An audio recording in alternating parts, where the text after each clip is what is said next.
Okay, this is 1.9. This is proportions. All right. So I'm going to put a line. I'm only going to do number 2, even though you have to do both. I'm going to put a line in my inequality. And now, ladies and gentlemen, what's my very first step? Distributive property. Very good. I know my -3 is my distributor. I know that because you see that negative sign between the parentheses and the 1? That tells me don't distribute the -1. So I distribute the -3. Okay, so I'm distributing the -3. So I take the 10x and the -8 and I keep it right there, and then I have my less than sign. Do not be afraid to write this stuff. Take your time. A lot of you make very little mistakes that you know better because you're rushing too much. Slow down and draw these rainbows because that reminds you to multiply it to everything. -12x minus 6, and I bring my -1 down. Don't try to combine the -6 and the -1. Just write that whole step out. Drawing the rainbow helps you to remember to do both. A lot of times you'll just bring down the -2. So now, what's my next step, kids?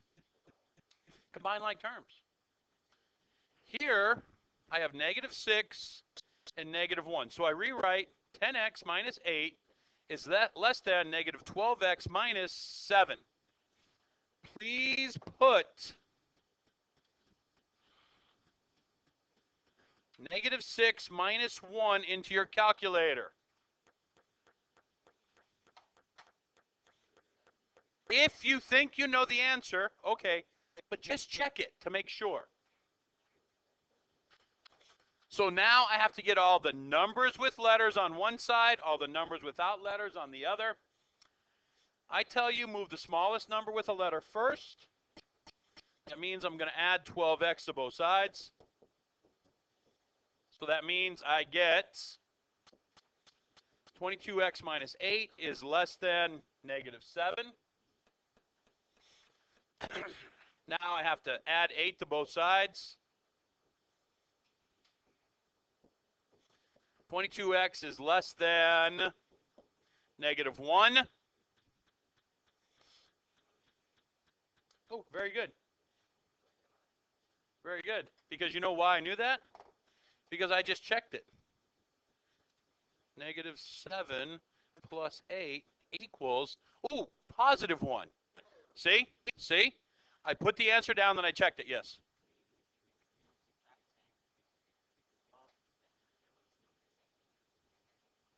Yes, you're right. Hold on, we'll go over that. So this actually is +1, right? So then I divide both sides by 22.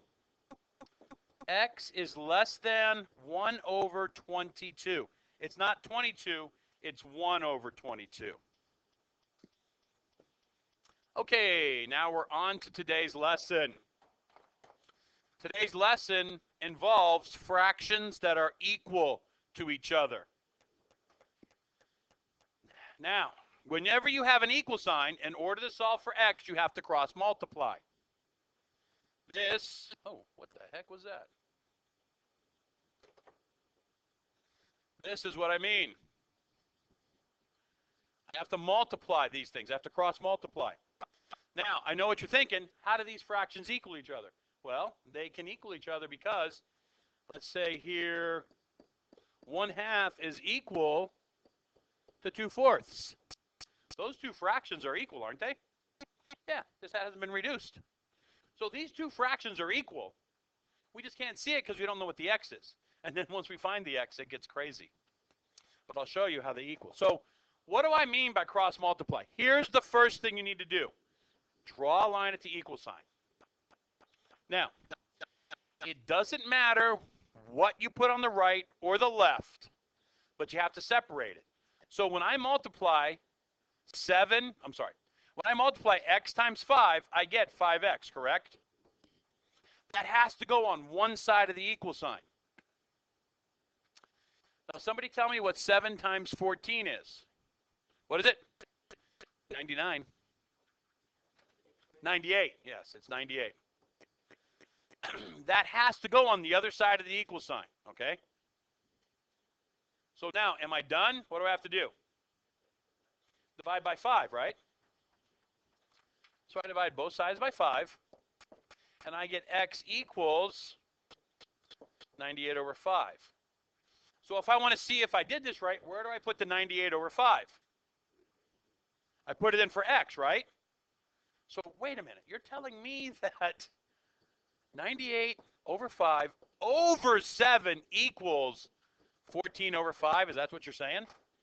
I don't know. Let's see. So I come here to my handy-dandy calculator. I used to love Blue's Clues. I did. I watched it all the time with my kids. Get out my handy-dandy notebook. I haven't seen it in a long time. Is it still on? It's not on? Oh. I like Steve. That show was not trash. Okay, so I'm going to delete this all out here.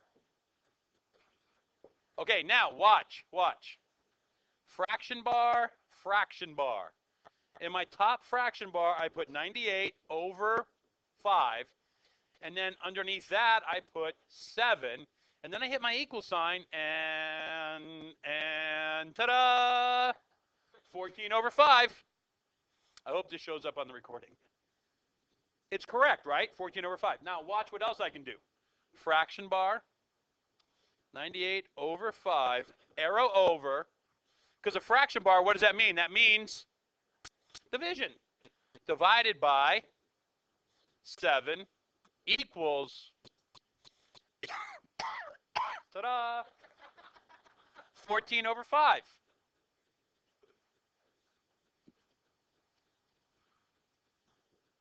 Okay. Go ahead and do number 2. Okay, we had a good question. Where do I put the negative sign? The answer is anywhere you want. You can put it with the top number. You can put it with the bottom number, but you can't put it with both. It doesn't matter which one's negative, but one of them has to be negative. You guys have to understand that 7/9 is one number. It doesn't matter where you put that negative sign. What does matter is that gets multiplied to that, and that gets multiplied to that. So it doesn't matter if you have negative 7x or positive 7x. Line at the equal sign. So now I have 7x equals negative 27.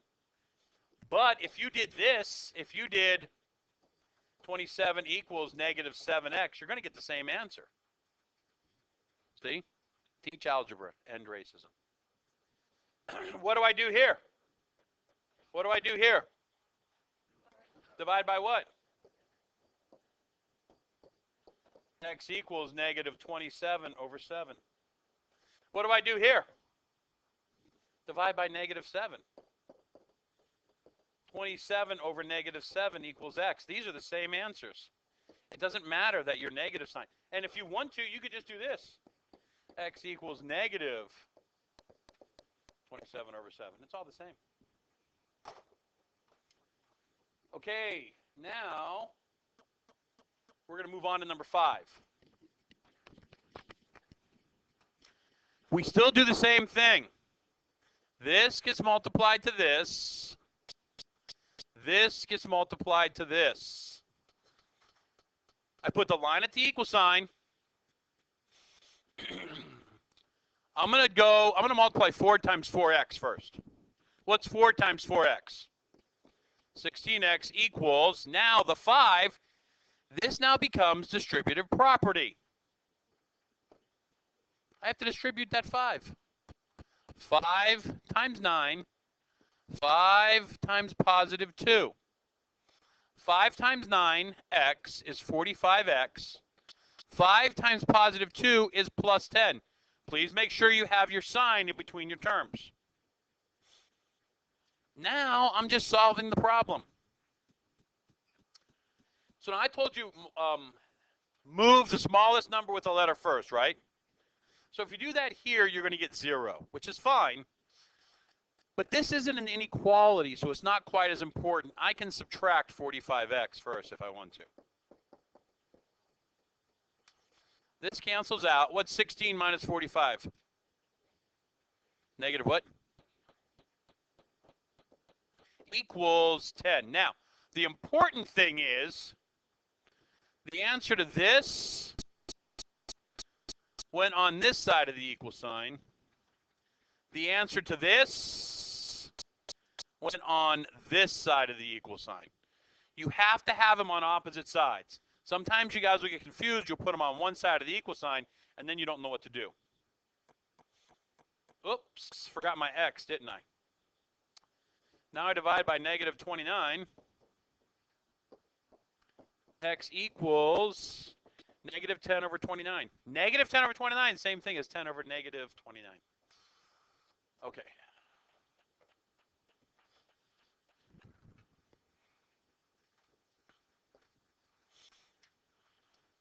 Let's go to number 11. Juan went jogging and burned 675 calories in 60 minutes. How many calories would he burn in 24 minutes if he jogged at the same rate? First thing you need to understand is, okay, so now we have word problems. Now, he jogged for 60 minutes and he burned 675 calories. Those two things go together. 675 calories in 60 minutes. So you got to find the two things in the first sentence that go together. Now, the second sentence is going to have two things that go together. One of them is going to be unknown. Right away, do you see that you get the 24 minutes?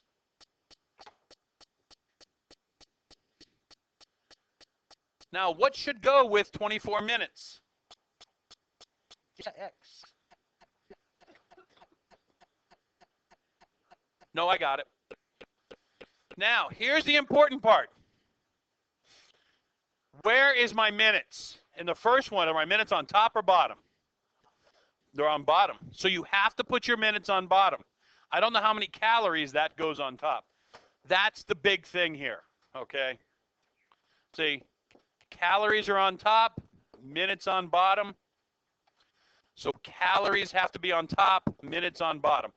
I don't care if you put 60 over 675 as long as you have 24 over x here. Now, this is the same thing we've been doing. We're going to cross multiply. We're going to solve for x. We'll have our answer. Okay, if you have any questions, please come in. Love you. Have a nice day. Bye-bye.